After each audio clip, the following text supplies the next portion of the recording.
Assalamu alaikum students, welcome to the channel Learning Hub. This channel is going to give you information about different topics relevant to English literature and linguistics.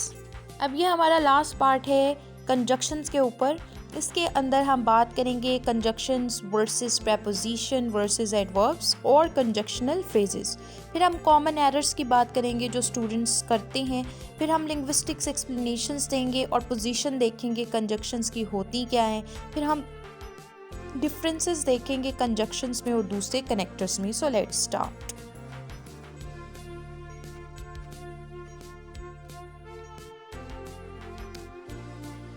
सबसे पहले आता है जी हमारे पास conjunction. ये join करता है clauses को।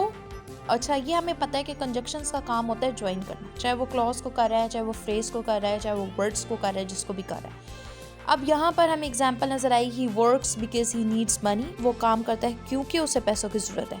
Preposition में हमें ये रिलेशन एक हमें ताल्लुक दिखाता है, जैसे ही वर्क्स फॉर मनी, वो पैसों के लिए काम करता है। फिर एडवर्ब में वो मॉडिफाई करता है किस चीज़ को, हमारे किसी वर्ब को, एडवर्ब को या किसी एडजेक्टिव को। यहाँ गिवन में ये मॉडिफाई कर रहा है वर्ब को। वर्ब को कैसे कर रहा है, जैसे ही वर्क्स क्विकली, वो तेज़ी से काम करता है। तो हमें पता चला कि जो कंजक्शंस हैं वो कनेक्टर्स हैं, प्रेपोजिशन रिलेशन दिखाते हैं और एडवर्ब्स जो हैं वो मॉडिफाई करते हैं वर्ब्स को, एडवर्ब्स को या एडजेक्टिव्स को। तो इनका काम मॉडिफाई करना है। नेक्स्ट है कंजक्शनल फ्रेजेस। कंजक्शनल फ्रेजेस जो हैं ये पेपर पॉइंट ऑफ व्यू से बहुत इंपॉर्टेंट हैं। जैसे कि एज सुन एज हमेशा एज को फॉलो करेगा, as long as if, as though, in case, contrary to, even if, provided that. तो example, I will help you, मैं तुम्हारी मदद करूँगा, as long as you try, जब तक कि तुम कोशिश करते हो। अब यहाँ पर हमारे पास नेक्स्ट आते हैं जी कॉमन एरर्स। स्टूडेंट्स क्या क्या मिस्टेक्स करते हैं कंजक्शंस के अंदर। जैसे वो कहते हैं he is poor but he is honest and he is working hard. तो ये गलत है। हमने इस तरह से करना है, he is poor but honest, क्योंकि हम पुअर और ऑनेस्ट के दरमियान कंट्रास्ट कर रहे हैं, तो हमें ही इज़ दोबारा लिखने की ज़रूरत नहीं है, ठीक है। एंड हार्ड वर्किंग, और दोबारा ही आपने इसको रिडंडेंसी कहते हैं, जब आप रिपीट करने लग जाते हो वर्ड्स को। तो वो इंग्लिश के अगर सेंटेक्स को आपने खूबसूरत और मैच्योर बनाना है तो उसमें रेपिटेशन आपने नहीं करनी। तो वहाँ पर हम फिर इसको बस हमने जब बट डाल दिया तो दो क्वालिटीज़ डाल दी, उसके बाद एंड हार्ड वर्किंग, वो हमारा पूरे का पूरा पिछले वाली चीज़ें अगली से मिल रही हैं। तो हम कहेंगे he is poor but honest and hard working. Wrong हमारा होता है ईदर ही और हिज फ्रेंड केम, गलत। नीदर को हमेशा फॉलो करता है नोर, क्योंकि ये दोनों नेगेटिव सेंस देती है, ना तो ये ना ही वो। नो नीदर ही, ना ये, नोर हिज फ्रेंड्स केम, और ना ही उसके दोस्त आए। अब he will come if you call मी, यहाँ पर कॉमे की ज़रूरत ही नहीं है। क्यों? क्योंकि इफ़ एज अ कनेक्टर पहले ही यहाँ पर आ चुका है। तो हमें पता है कि जो हमारे सब ऑर्डिनेट कनेक्टर्स हैं उनसे पहले कॉमा लगाने की ज़रूरत हमें नहीं है। He will come if you call him, वो आएगा अगर तुमने उसे कॉल की। तो हमें पता चला जी कि टाइप्स में कोऑर्डिनेटिंग जो है वो क्या करते हैं, वो हमारे पास ज्वाइन करते हैं इक्वली चीज़ों को। सब ऑर्डिनेटिंग में डिपेंडेंट को इंडिपेंडेंट के साथ जोड़ा जाता है। कोरिलेटिव्स पेयर में आते हैं। कंजक्टिव एडवर्ब्स रिलेशन शो करते हैं, और कंपाउंड जो हैं वो लिंकर्स होते हैं, मल्टीपल वर्ड्स होते हैं, जैसे as soon as, provided that वगैरह। नेक्स्ट है हमारे पास कि जो हमारे पास एडवांस किस्म की लिंग्विस्टिक एक्सप्लेनेशन है कनेक्टर्स के बारे में, कि कंजक्शंस बिलोंग करते हैं फंक्शन वर्ड्स से। इनके अंदर मीनिंग नहीं होते नाउन्स की तरह या वर्ब्स की तरह, लेकिन ये रिलेशनशिप शो करते हैं, यानी अपने ताल्लुक़ को जाहिर करते हैं। ये कनेक्ट करते हैं सिंटैक्टिक यूनिट्स को, यानी सिंटैक्स के जो यूनिट्स हैं उनको आपस में कनेक्ट कर रही हैं। ये पार्ट होते हैं सिंटैक्स का, लेकिन यानी अपने अंदर मीनिंग नहीं रखते। सेमेंटिक्स मीन्स ये अपने अंदर मीनिंग नहीं रखते। जितने भी कंजक्शंस हैं वो चेंज नहीं करते अपनी फॉर्म को। क्यों? क्योंकि ना तो वो प्लूरल बना सकते हैं, ना उनका कोई टेंस होता है, ना उनका कोई जेंडर होता है, ना उनका कोई नंबर होता है। ये क्रिएट करते हैं कंपाउंड और कम्प्लेक्स सेंटेंसेस को। डिपेंड करता है कि आप किस तरीके से सिंपल बना रहे हैं या क्या बना रहे हैं। तो ये क्या करते हैं, ये कंपाउंड और कम्प्लेक्स सेंटेंसेस बनाते हैं।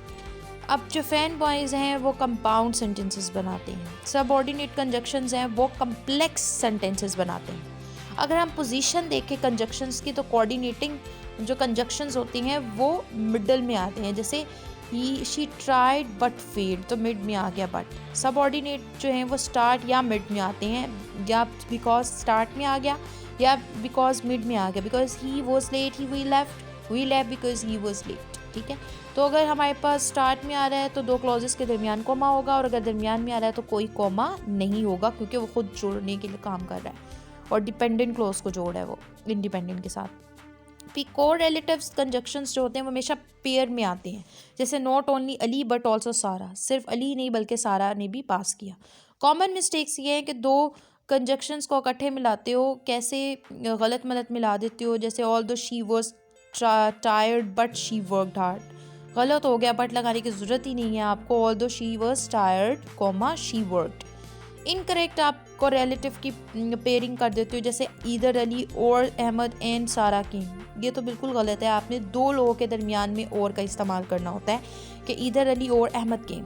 एक्स्ट्रा कॉमा लगा देते हो कंजक्शंस के बाद, जैसे he failed but he tried, अब फेल से पहले भी कोमा लगा दिया, फेल्ड के बाद भी कोमा लगा दिया, बट के बाद भी कोमा लगा दिया, तो गलत, सिर्फ आपने बट से पहले कोमा लगाने। आप सो का इस्तेमाल कर देते हो इंस्टेड ऑफ कि आप सो दैट यूज़ करो किसी पर्पस के लिए, जैसे she left early so finish work, ये गलत होगा, she left early so that she could finished work. Difference अगर हम देखें तो हमारे पास क्या नज़र आ रहे हैं कंजक्शंस और अदर कनेक्टर्स में, कि कंजक्शन क्लॉज को ज्वाइन करता है, प्रपोजिशन रिलेशन शो कराता है, और जो हमारे पास जैसे अगर देखें आई केम आफ्टर ही लेफ्ट, तो यहाँ पर जो आफ्टर है वो कंजक्शन के तौर पर काम कर रहा है, क्योंकि वो एक क्लॉज को दूसरी क्लॉज से मिला रहा है, आई केम को ही लेफ्ट से मिला रहा है। जबकि आई केम आफ्टर डिनर, मैं आया डिनर के बाद, तो यहाँ पर बाद की सेंस दे रहा है, इट मीन्स कि आफ्टर जो है वो प्रपोजिशन के तौर पर काम कर रहा है। अगर हम कंजक्शन वर्सेस रिलेटिव प्रोनाउन को देखें तो कंजक्शन का कोई नाउन रेफरेंस नहीं होता, जबकि रिलेटिव का नाउन रेफरेंस होता है, वो रेफ़र कर रहा होता है नाउन या प्रोनाउन को, मतलब अपने एंटीसीडेंट को। जैसे आई नो दैट ही लाइड, अब यहाँ पर दैट कंजक्शन है। The boy who one is my cousin, तो रिलेटिव हु है। तो ये था हमारा कंजक्शंस के ऊपर lecture. If you like the video then subscribe, comment and share. Thank you so much.